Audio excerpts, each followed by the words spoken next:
All right, Bing Bang. Today is Friday. It is December 10th. Welcome to the Dog Walk presented by Barstool Sports. True Crime Friday here with Allie. Allie, how are you today? I am good. We're back. I haven't physically been here in a while. Yeah, it's been a while. You've been doing your nice little work thing, so it's good to have you back in studio. Thank you. Before we hop into today's True Crime Friday, though, Allie, I do want to talk about Roman. It's Friday night. Hopefully you're ordering rough and rowdy.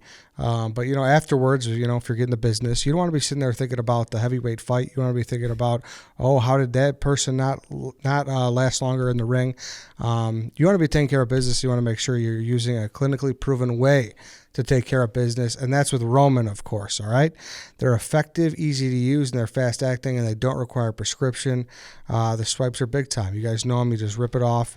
You put it on, and you're good to go. You swipe it on, you let it dry, or that's it.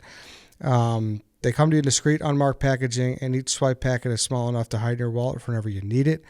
So really, you should carry it everywhere, especially if you're expecting it to get down with it, And all you got to do is go to GetRoman.com/walk, and you can get your first month of swipes for just $5 when you choose a monthly plan. That's GetRoman.com/walk. Make sure you're getting it, and you're not thinking about Jersey Jerry and Jeff Nadeau tonight, all right? You don't want to do that. So go get some Roman and enhance your sex game. All right, Allie, what's the topic of today? Okay. Today we are going to be talking about Michael Swango. Does that ring a bell with you? Michael Swango. Yeah. It does not. It is one of Illinois' less known serial killers, I would say. Oh, wow. But I feel like you might not know the name, but you might know the story. Mm-hmm. So it takes place mostly in the 80s into the 90s. Michael Swango grew up and after high school went into the Marine Corps. He was honorably discharged from the Marine Corps in 1980, and from there he went on to attend Southern Illinois School of Medicine, which I actually don't know where that is. Do you know where Southern Illinois is? Yeah, I went there, Alex, so I know where it is. Wait, I thought you went to... Okay. so just stuck my foot in my mouth. Little background. I was talking about our bowl game, and Allie went to Western. I didn't know if she went to Central or Western, and she gave me a disgusted look when I didn't know, so... No, I gave you a disgusted look when you said you're going to Central's bowl game. Yeah. Well, regardless, we're even here. We're even. I think she did that on purpose. Yeah, I think she did too. That was actually just to get back at you for that. I think she did. Well, which Southern was it? Do you have which Southern it was? There's two. Southern Illinois? Yeah, there's Carbondale and there's Edwardsville. So wherever the School of Medicine is. Well, I don't know that much. I certainly was not in the medicine department. Let me tell you, if you listen to this show, you know that. But regardless, All right, we're even. Wow, what a start. Yeah, what a start, right? Okay.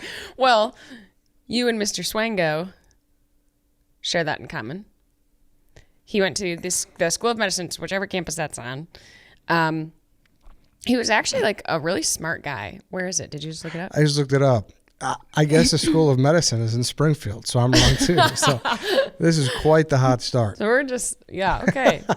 None of our ducks are in a row today. Yeah, Central Illinois. Okay. Springfield. In Springfield. All right. Moving on. Anywho's, he was a pretty good student. Like as far as he was a smart guy. Obviously, he's in medical school, but he was also very lazy. Like didn't really want to do his work. Was caught faking his work or forging it just to look like. Anyways, so that delayed his graduation, right? Just because he was lazy, not because he was dumb. Now, while he was also in school, he worked as an ambulance attendant, which, obviously goes hand in hand, but it was apparent that he seemed to be very interested in the patients that were dying. Like, that just really intrigued him. And, if you're thinking of, somebody in medical school, the whole 9 yards, that's not, I guess it's not the biggest red flag ever. I mean, someone has to study that stuff. Right. If that intrigues you, but he was it was weird. A little too into it. Yeah, a little too into it, or intrigued in a weird way. And he actually, so at the time, no one really thought much of it, but Michael's patients, like a lot of Michael's patients, actually ended up dying. When also a lot of his patients, he was just assigned to them to just do like general checkups. So like you go in for a checkup and all of a sudden this patient is dying, and that was happening. It was not unfrequent with Michael's patients. And so it took a minute for people to catch on to this, because, you know, it is 100% possible that somebody goes in just for, you know, your general checkup or a little pain here or there, and they end up coding and things go south really quickly. And like, that's not unheard of, but for it to happen commonly to the same like person who is working on them, then it becomes a little fishy. Yep. So mysteriously, like, he would just like mysteriously, you know, he would tend to them and check up, do the checkup, and then all of a sudden they would code. And at least 5 patients that he had died from that kind of instance where he was just doing your run-of-the-mill thing. Now, following graduation from SIU, Michael went to work at Ohio State University in their medical center, and that was in 1983. He was working as a surgical intern in... That's where Harry went. SIU? No, Ohio God, State. no. You... I went to Michigan, so Yeah, that's sorry. Wow, digging yeah, in. Sorry. Ohio State. It's okay. I applied to Ohio State. I didn't get in. You're not missing much. Yeah, I figured. Sorry. So Michael Swango went to Ohio State. Yeah, he went to work at their medical center as a surgical intern in neurosurgery, of all things. During his time there, his coworkers, again, started to notice that seemingly healthy patients, healthy for, you know, coming into the doctors, right, or being at a medical center, not life-threatening patients at least, they started dying just like out of the blue for no reason as well. And now when I say as well, like these are two things that are really hard to link together, right? Because not, you know, you're going from Southern Illinois down to Ohio State, like, you know, other than maybe like a job reference, they're probably not crossing paths with like to link these two together. Okay, his patients are dying here, and yeah, a lot of his patients are dying here. Like, who's going to link that together? So people started to notice it though at Ohio State, and they're like, why are these patients that should not be dying, all of a sudden Michael takes care of them, and things are going real south?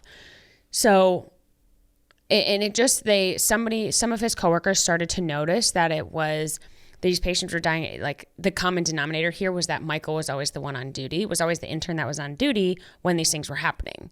So he was actually even busted by a coworker.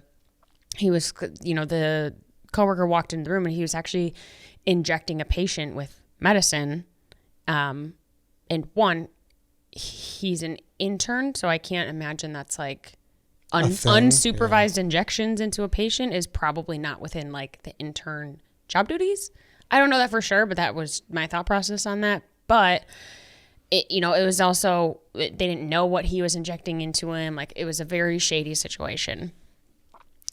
At Ohio State, the difference was that people began reporting this. People began reporting Michael specifically and these incidents to the higher ups. And they're like, we have a serious problem here.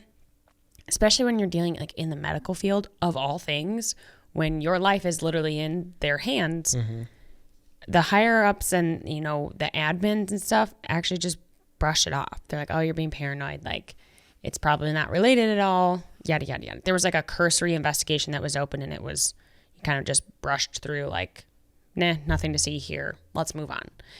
So Michael's internship ended. He actually did not end up being hired on full time, only because, you know, they chose not to hire him because he was actually a lazy worker, just like he was a lazy student. It had nothing to do with like his patients mysteriously dying at all.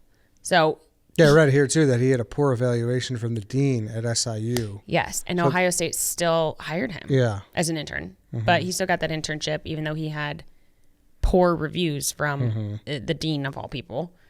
And So he left OSU, went back to his hometown, and he began working as an emergency medical tech. And this was, so once again, at this job, the coworkers began noticing that things always seemed to go badly when Michael was around.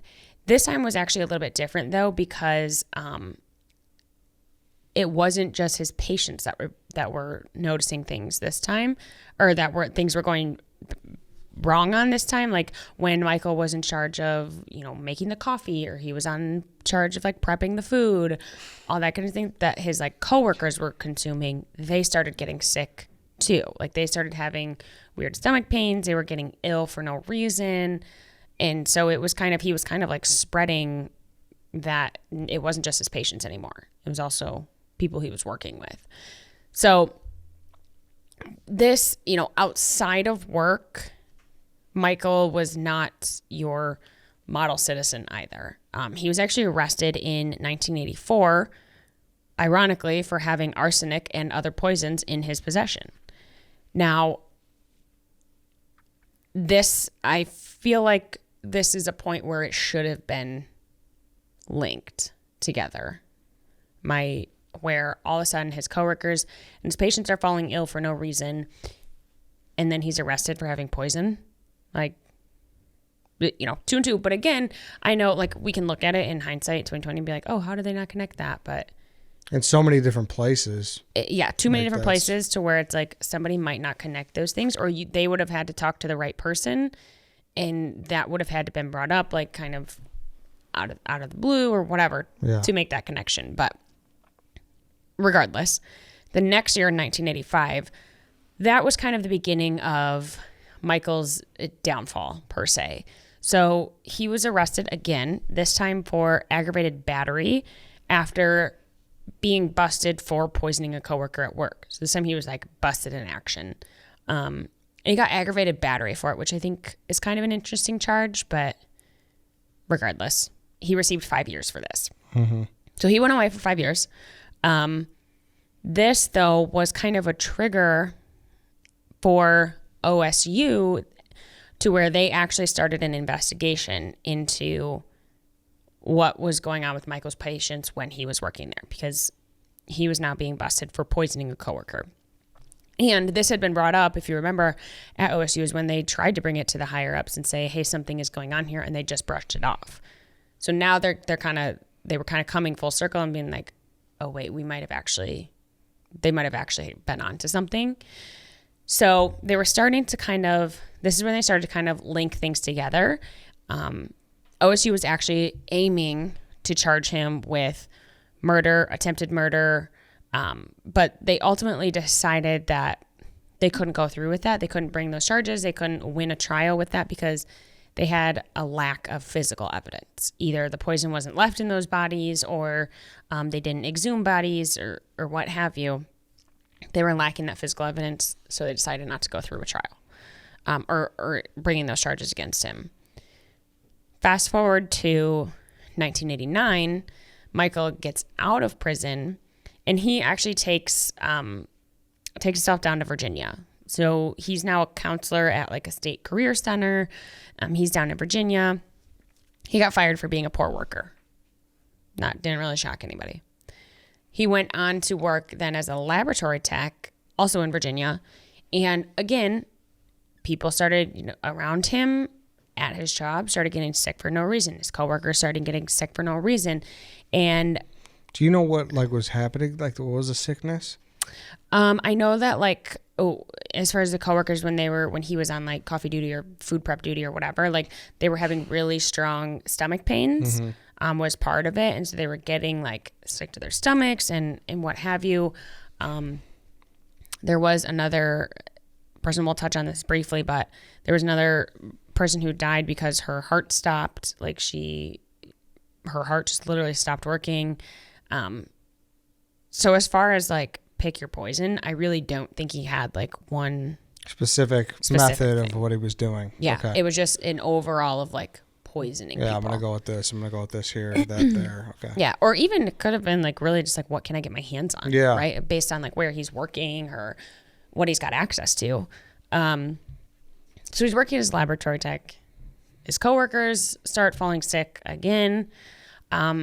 This time, actually, the FBI was brought in to question the employees. Now, around this time, the FBI was starting to come in, ask the employees questions. And, have you seen anything weird happening around here?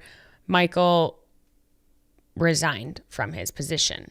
So he kind of just like slipped out at the last second to where he was probably like, oh crap, the FBI is here. I need to remove myself from this situation. So he left. He was kind of, at this point starting to feel the heat of like, whoop, I might be busted. He's had like a couple run-ins now. Obviously he had got 5 years for poisoning another coworker. The FBI was now being brought in. So he was like, I gotta go. He was really feeling the heat because this actually triggered him. He made his way over to West Virginia, which I'm sorry if anybody is listening from West Virginia, but West Virginia is literally the worst place in the entire world. I hate West Virginia with a passion. Well, there's a nice fight there tonight, Rough and Rowdy. Make sure you order it by rnr.com. Is that in West Virginia? Oh, yeah. I will say. It's the birthplace of Rough and Rowdy. Is it really? True crime. I think you've told me this. Yes. I think you've told me this. Today's a day. No, it's all right. We continue. I will say, like, to preface with West Virginia, I got sent there for work one time at my old job, and it was like the drug capital of West Virginia. So I'm sure that I know that there are beautiful parts of West Virginia. I just have not experienced those. Anyways, Michael went to West Virginia, decided he was going to move himself there. Now, again, since he was like feeling the heat, he decided he was going to change his name too. He legally changed his name to Daniel J. Adams. So now, and again, we're still in like late 80s, approaching early 90s. And so he's changing his name. Like I feel like back then, I think it was a little bit harder to track down somebody when they changed their name. And so Michael, or Daniel now, started to apply to these like higher up medical positions that he was absolutely not qualified for. Like did not have the credentials. He did not have, the titles that he needed, the experience, whatever. But he started to apply for them because he decided he was just going to forge his documents and forge his credentials. And he was also going to, he created a fake document that kind of cleaned up his criminal history. And that was that. And so he started applying to these jobs. He was like, this will work. This will be fine. And it started to work for him. Now, a prior investigation from prior employments, prior investigations that were going on. So OSU, when they started their investigation, the FBI that was coming in from his other previous investigation, like this is how they, started to lose track of Michael because he's now working under a different name. He's got, these titles and whatever. He's doing something completely different. Still in the medical field, but looks like a completely separate person, right? So they kind of lose track of him. Now, I will say, like, due to the name change, obviously they had a hard time tracking him down after he left. He continued to, still in these positions that he was getting, he continued to wreak havoc. Like, it didn't stop. It just, he was doing it under a different name. And at this point, the FBI has, like, started to catch on. And they're saying, okay, we need to find this guy. He's wreaking havoc based on their prior investigation stuff. A warrant was issued for his arrest.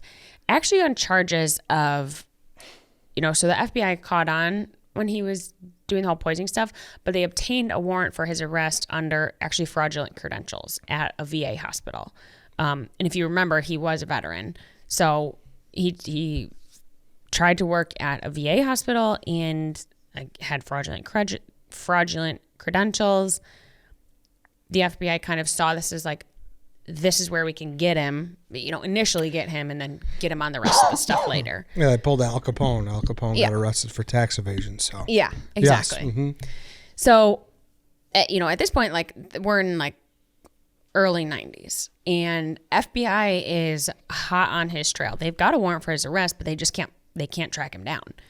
So Michael decides, okay, the FBI is about to figure me out. I'm going to leave the country. So he fled the country. He went to Zimbabwe. Jeez, man. Yeah. This guy's got like 10 lives. Yes, he really does. He's like a cat. Now, he goes to Zimbabwe and like continues this whole like medical murders thing. Basically, he's poisoning people, trying to, operate under fraudulent credentials, the whole 9 yards. And while he was doing this, like this time, the Zimbabwe officials, they actually caught on to him and they like stopped him in his tracks. They charged him with poisoning and they took him into custody. He had a trial set up. He had a lawyer, the whole 9 yards. Zimbabwe was going to bust him officially. Michael decided, if that's the case, I think I need to escape. So he did. He escaped before his trial was able to start and he went into hiding.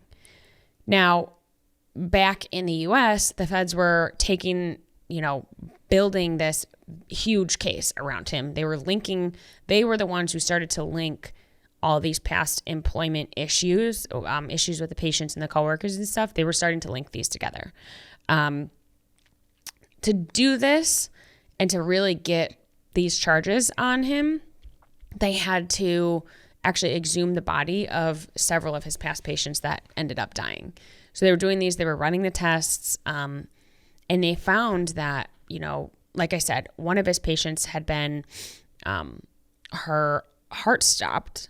She died of heart failure. And when they looked further into that, it's because Michael actually injected her with potassium knowing that it would make her heart stop. And so she died of heart failure. They looked at another one. Michael had actually paralyzed this other patient by injecting him with something else. The patient later fell into a coma, ended up dying. So they're starting to kind of exhume and look at these bodies, and they're adding up, okay, we've got a lot of his patients that died. And other former patients that, had not only died, but also like fallen sick, right? Like they didn't have to die. Just that doesn't mean he didn't inject them with something or poison them in some way.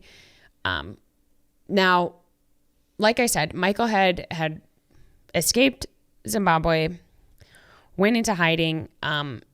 He was ultimately arrested actually at Chicago O'Hare Airport because he was trying to come back to pick up his visa because he's still a U.S. citizen.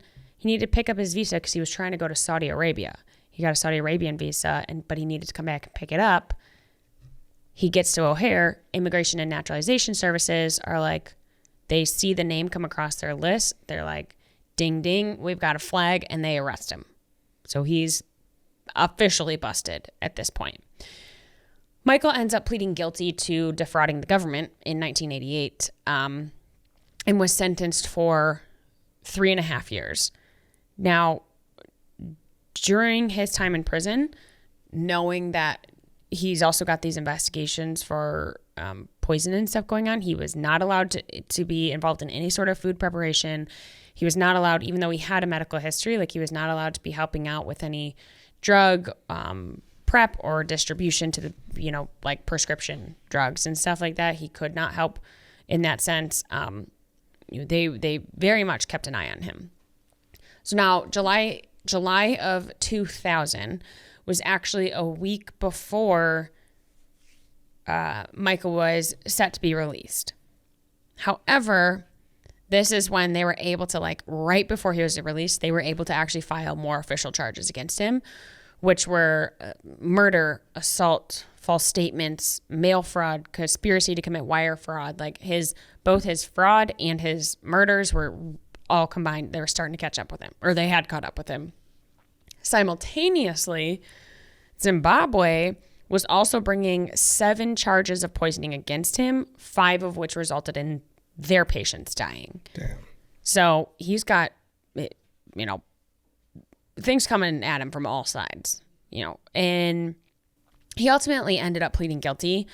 During the trial, quotes from Michael's notebook, he had this notebook that he wrote in, quotes from that were actually read aloud and they were admitted into court as evidence. And he had talked about in his writings, he had talked about how much of a thrill he got from poisoning people, how much he enjoyed it. And so right there, that was his, the jury hears this and they're like, you're out of here. Duh, yeah. Yeah. Easy. In the end, several of Michael's patients ended up dying. A lot of other people fell ill at the hands of Michael Swango. He was sentenced he was given 3 life sentences with no possibility of parole, all to be served consecutively. And that is where he's going to stay for the rest of his life. There's no more fleeing the country. There's, no more going into hiding. There's everything's came back to hit him in the face real hard. And he is right where he belongs. I read here when I looked him up, but I was looking at the college thing. It looks like he did not often vary from his methods of murder. This from Wikipedia. With non-patients like his coworkers, he used poisons, usually arsenic, slipping into their foods or beverages. With patients, he sometimes used poison, but usually he just administered an overdose of whichever drug they had been prescribed. So, like you said, the potassium, just fucking potassium, and loaded him with it. I'm sure he knew from his medical studies, like, obviously what havoc that could, because you would think like, oh, you eat a banana, you get potassium, but like injecting somebody with potassium and or too much potassium, like he had to have known like that was gonna like that's crazy. There's like studies like different vitamins that are like deadly, which is crazy to think of. Vitamin, like you could overdose on a vitamin. It's crazy. But he was did you know that story? Have you heard that one before? I never heard of him. So really? He's definitely probably the most. I feel like he was not very well known. No, he's not super well known. He like kind of flew under the radar, and I think it was because he wasn't like the most like gory or horrific, and he was one of those where it's like really hard to pinpoint it together. Like some people in Illinois might have known his story, and then some people in West Virginia might have known his story, but like again, linking all his stuff together, and that's not to say that like maybe some things haven't been linked back to him that were his fault. Well, it said he might be 60 people. Yeah. Like, that's crazy. But who knows how many people he actually affected. But this guy was fucking nuts, man. Yeah. Like, I mean, you'd think you make it to Zimbabwe, like you'll just live a quiet life, and like, no, you couldn't stop. No. He couldn't stop. He kept on keeping on, and Zimbabwe was the one to like start actually get the ball rolling. Cracking down on him. Yeah, for sure. And he slipped out of their hands too, so. Damn. Yeah. Well, all right, Allie. Thank you. That's today's True Crime Friday, everybody. Thank you for listening. That's it for this week. We'll be back on Monday. We'll see you then.